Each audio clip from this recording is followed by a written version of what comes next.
Hello everyone. Last lecture में हम लोगों ने पढ़ा था एनिमल सेल।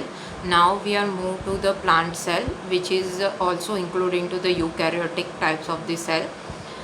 जैसे हमने पढ़ा था एनिमल सेल जो होता है उसका स्ट्रक्चर ओवल स्ट्रक्चर होता है, पर जो प्लांट सेल होता है उसका स्ट्रक्चर जो होता है वो इट इज़ अ हेक्सागोनल और पैरीगोनल, एंड उसका जो स्ट्रक्चर होता है दिस इज़ अ फिक्स। खास करके एनिमल सेल के अंदर उसका स्ट्रक्चर फिक्स नहीं रहता है। So you can see this pencil line. So ये जो है that is the pentagonal cell, I drawed it. और ये जो है that is the cell membrane. So this is known as the plasma membrane और cell membrane. So this is the first layer. अब animal cell के अंदर आपने देखा कि प्लाज्मा मेम्ब्रेन या सेल मेम्ब्रेन जो होता है that is the last layer, but into the plant cell the another layer is also there outside of the cell and that is known as the cell wall. So ये जो red pen से जो मैंने draw किया है that is the cell wall structure, जो plasma membrane के बाहर चारों तरफ से प्रोटेक्टेड होता है। In the animals, in the plant cell, the cell wall is made up of the cellulose. तो अगर प्लांट सेल की बात करो तो उनकी सेल वॉल जो होती है वो सेल्यूलोज की बनी हुई होती है। जैसे हमने प्रोकैरियोट में पढ़ा था कि जो उनकी सेल वॉल होती है वो पेप्टिडोग्लाइकेन से बनी हुई होती है। ये जो सेल वॉल है वो भी कंटिन्यूएशन में नहीं होती, समवेयर वहाँ पर उसका जो लेयर जो होता है वो ब्रेक होता है, और वो जो ब्रेक वाला जो पोर्शन होता है that is known as the pith, that is also known as the middle lamella, जहाँ पर मिडल लेमेला प्रेजेंट होता है।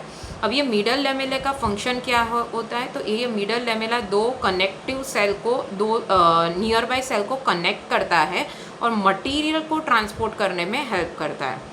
तो the outer layer is the cell wall. Cell wall जो होती है वो सेल्यूलोज की बनी हुई होती है और वो कनेक्टेड नहीं होती है। There are some pores into the cell wall also. This cell wall pores are known as the pith and known as the middle lamella. Function is the exchange of the material. उसके बाद plant cell की अगर जब हम बात करते हैं तो एक सबसे बड़ा ऑर्गेनल्स प्रेजेंट होता है that is known as the food vacuoles. So that is known as the vacuole, जो 70 to 80% ऑफ द सेल को कवर कर लेता है। So this is the vacuole.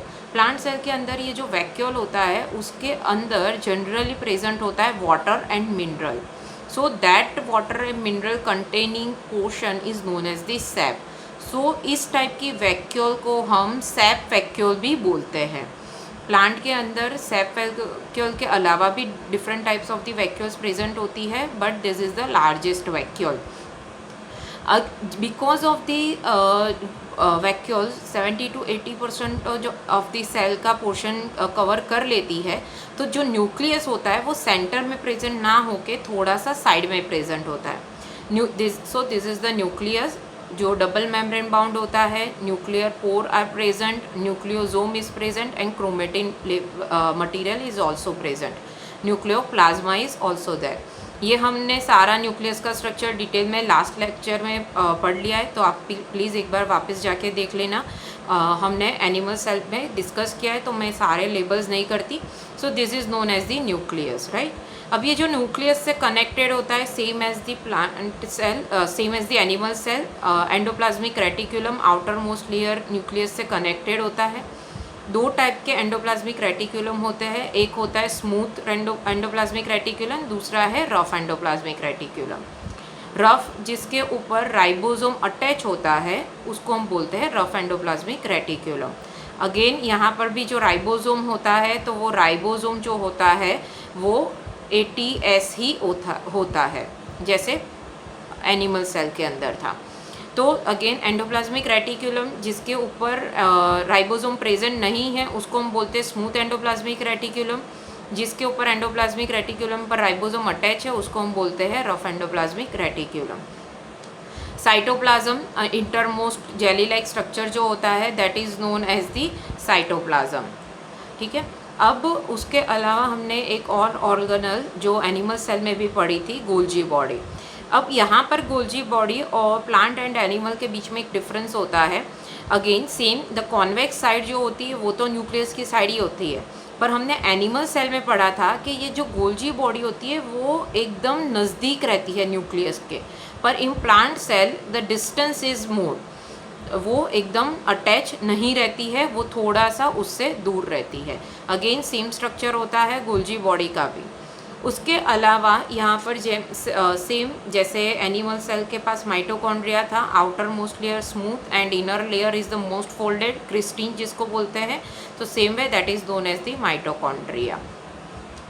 Simultaneously, lysosomes are also present into the plant cell. Lysosome जो होता है पर वो उनकी जो नंबर होता है वो कम होता है compare to animal cell. So plant also have the lysosome but the number are less.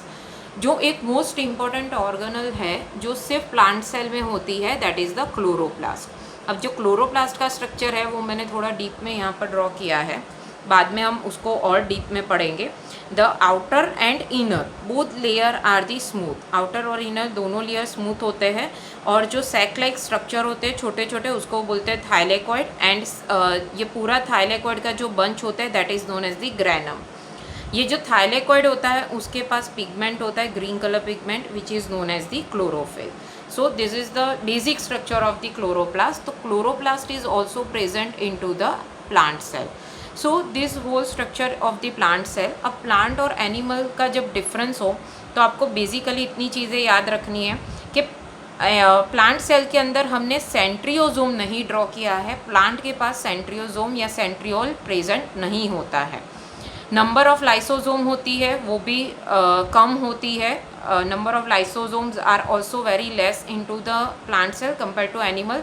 Cytoskeleton जो होते हैं वो बहुत कम अमाउंट में प्रेजेंट होते हैं, जबकि एनिमल सेल के पास साइटोस्केलेटन ज़्यादा होते हैं, ऑब्वियसली क्योंकि उसके पास सेल वॉल नहीं थी तो स्ट्रक्चरल के रूप में उसको स्केलेटन की ज़रूरत थी, जबकि इसके पास सेल वॉल प्रेजेंट है तो साइटोस्केलेटन का नंबर कम होता है।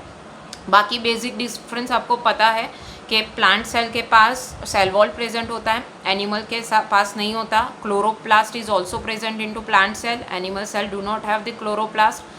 Food vacuole or vacuoles are large in size into the plant cell, but animal cell do not have the vacuoles. तो ये पूरे लेक्चर के अंदर हमने प्लांट सेल पढ़ा, और प्लांट सेल का स्ट्रक्चर आपको ड्रॉ करके एक बार ट्राई करो, और उसी के साथ आप plant cell and animal cell का डिफरेंस भी लर्न करो। For exam plant and animal cell structures are very important.